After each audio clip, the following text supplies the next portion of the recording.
G'day. This week it's all about a road less travelled. Now, you probably won't be going down the route I've taken. I'll tell you why.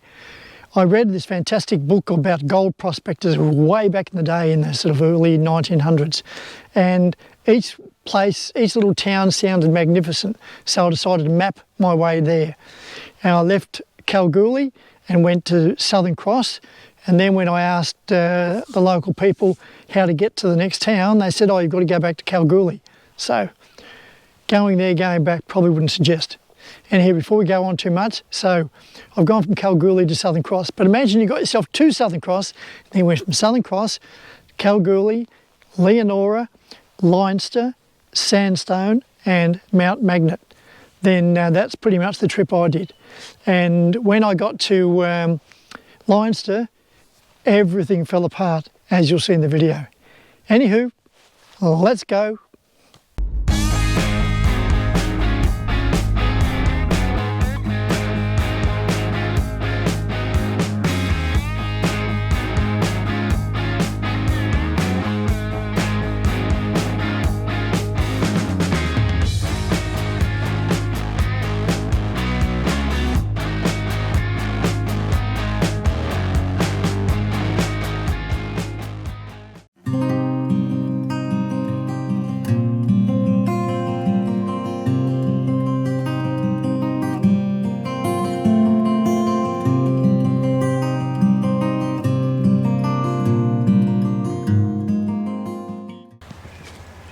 I'm standing at the front of Yilgarn Museum. Now, it's called Yilgarn. We're actually in Southern Cross, but Yilgarn is the Aboriginal name for it. And it was called Yilgarn because that's Aboriginal for white stone. And usually that white stone, which is quartz, quite often the white stone would have gold in it. And they knew that to be important to white man when he came over looking for the quartz. Just behind this building, we have a place called Wimmera Hill, and that's where the discovery of gold was in this region. There was very little alluvial gold, and the alluvial gold is the one that I'm going, that's alluvial gold, like you almost pick it off the ground. Most of it is ore. So they would dig down, and what happened was back in the day, the Perth government said, well, we will pay you a certain amount of money if you find gold in a reasonable abundance. So a couple of guys came out here and they looked for gold, and they did eventually find it. So they went back and said to Perth, okay, where's the money? And they got the money for the discovery of gold. And that was here at Wimmera Hill.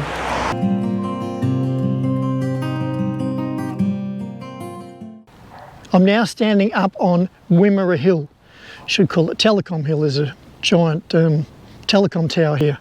But behind me, they put up a statue in reference to back in the day. And yeah, this is the place where basically the gold was first discovered. And yes, it was discovered, I believe, by alluvial gold, so they didn't have to dig down too far and they'd find it. But after that, then once they actually started digging down for the ore, and here in the museum you can see someone's gone to the trouble of constructing one of these basically how it was back in the day, which is fantastic. But yeah, this Wimmera Hill is very, very close to the town. I mean, we're probably talking about 2 kilometres max, and you can see all of the town. Interesting thing is they have fenced off the area over there for going exploring, because now that gold is worth a few dollars, a whole lot of the companies have said, oh, you know what?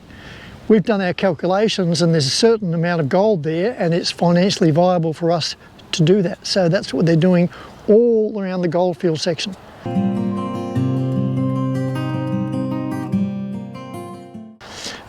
Just for those who are super observant, that big shovel is actually a coal shovel.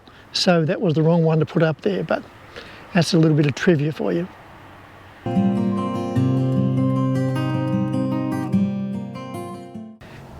Here's an interesting thing. Before it was named Southern Cross, the guys who discovered it basically came out here looking for gold, thinking and wondering whether they would find gold. They found it looked as though it potentially could. However, they nearly ran out of water because there's very little water in this area. because they nearly ran out of water, they used the Southern Cross to direct them to here with the actual beginning of the goldfields, where they managed to get water and survive, live through it.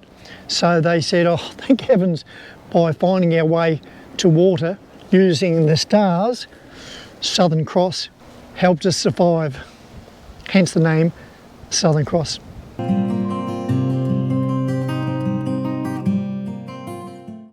I want to take you back a few years. In fact, I want to take you back to 1869. There was 3 different explorers looking around this area, and one of them, by the name of John Forrest, discovered that the area was really good for farming and agriculture. And just the reason I mentioned his name is he is a relative of our billionaire Andrew Forrest of today. Mick Toomley and Thomas Risley in 1887 discovered the first serious amount of gold, and with that then they started establishing this area. Another little side story, Hannon, who was the famous guy for discovering gold up in Kalgoorlie, had to come all the way down here to Southern Cross so he could get his miners right, because this was the only place in the whole gold district that had a magistrate place that would give out gold miners' rights. And back in the distance there, you may be able to see where they did their first diggings here in Southern Cross. And finally in this area, I'm calling Southern Cross, Coolgardie, Kalgoorlie, a guy called Arthur Bailey rode into town with 554 ounces of gold to register, which he had found at a little place called Fly Flat. Fly Flat is now called Coolgardie. So that's a fair amount of gold.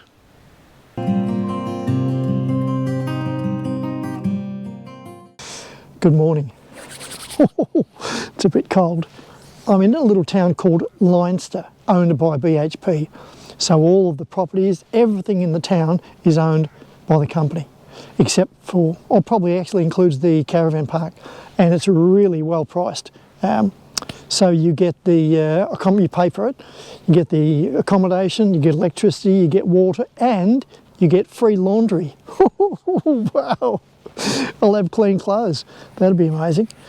Yeah, so today I'm going to probably stay here another day, and I'll leave the van here and go and poke around and check out the town and maybe do a little bit of the old prospecting.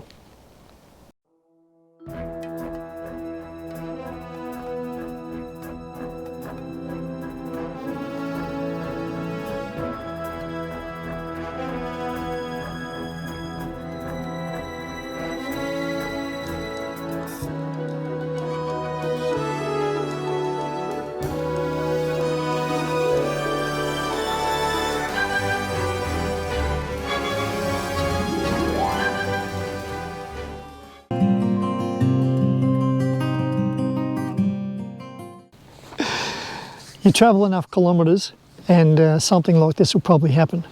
So the main cranking battery has just died, like horrible death died, and the breakdown service has come out and said, yeah, nothing much we can do about it. Now, here's a slight catch, nothing I can do about it. The cranking battery is under warranty. It's about 18 months old, if that. It's got a 30-month warranty, but because they're a breakdown service, nothing they can do about it. They can put in a new battery, $250, $300, and I can sort out the warranty with someone else. Anywho, it is what it is, and life meanders on. So let's go and get warm and get ready to put a new battery in.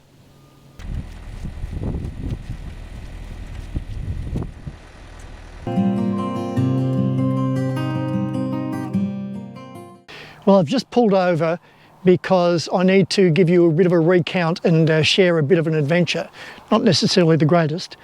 So my morning started, as you see, with a flat battery. Turned out the battery was so flat, it was throw in the bin flat. And there was a few dramas about that. All sorted, no worries, new battery, paying out the cash. And I drove round to the car place to get the receipt and parked the van and the car, walked up, got the receipt, come back to the car is full of smoke and smoke is billowing out the passenger window. What? So there's no point racing up the street trying to get their attention. I needed to disconnect the battery. So I got in, made certain that there was no flames coming out, opened the bonnet, disconnected the battery, and then the smoke started pouring out. Went back and told the guys, hey, the battery's put in, the car's practically on fire. So they meandered down and had a bit of a look and said, nah, looks all right to me. Anywho, I reported it back to the breakdown service. They phoned me back. They sent down, eventually about 15 minutes later, the boss came down, had a look at it. He said, oh, no, not sure what it is. Everything seems all right. I've disconnected all your accessories, which I'm assuming means I've got no music, no things that I love. But anyway, anywho, he did all that. And eventually he said, oh no, you should be fine. So I'm driving rather gingerly down the road, hoping that smoke won't come out. Then a road train comes up behind me, flying up behind me, and oh, it looks like he's going to pass me, so I pulled over as far as I could. He starts passing me, and I'll let the video tell you the story. Where's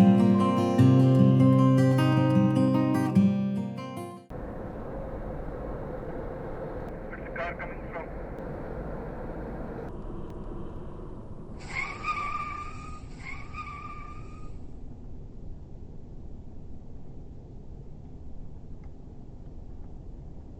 Thanks, very much.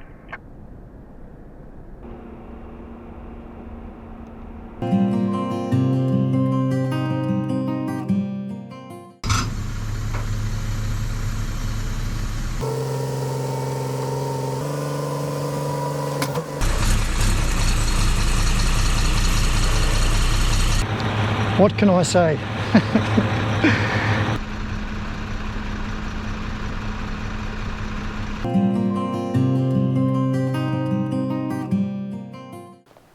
Just to catch up, to let you know where I'm at. So I've had the day off. The breakdown service has put me into a basic accommodation for, this is my second night.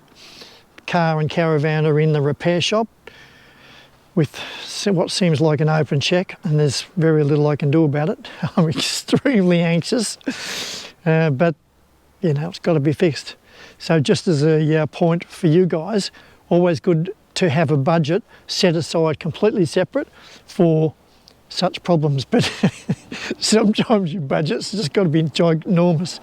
Anywho, I wait to see the car and caravan are repaired and pay what I've got to pay.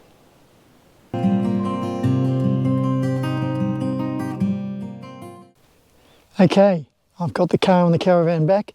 All is good. And what have I learned about all of this? Don't go travelling. No, I jest. The travelling is fine. Definitely the organisation is important.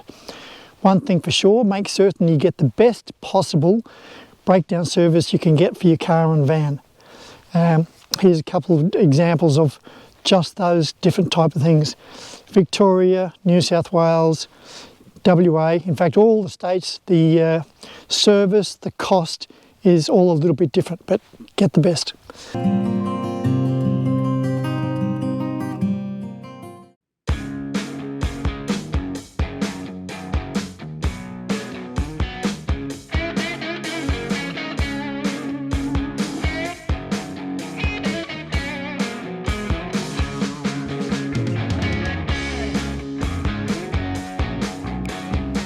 Rather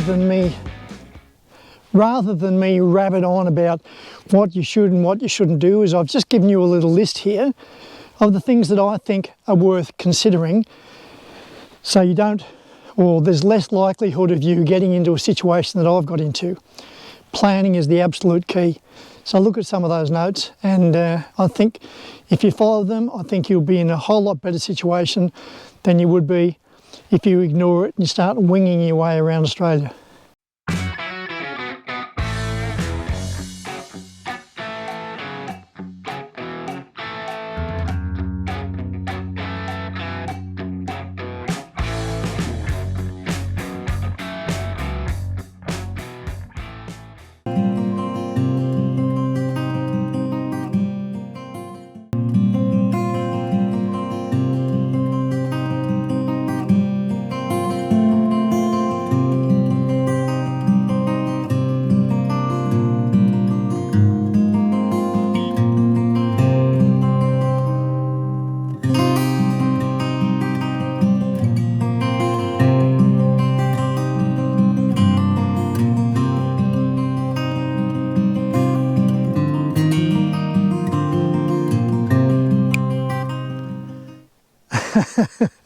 Well, that was my week. Wow. You may find me in the next couple of weeks pole dancing in a little country town. If you're passing by, please give generously. I hope you found the video helpful, useful or entertaining, and if you did, please give it a thumbs up. If you haven't already subscribed, please do. And if you think the video is worth sharing, that'd be great. Until next time, this is Paul Wheel Drive signing off.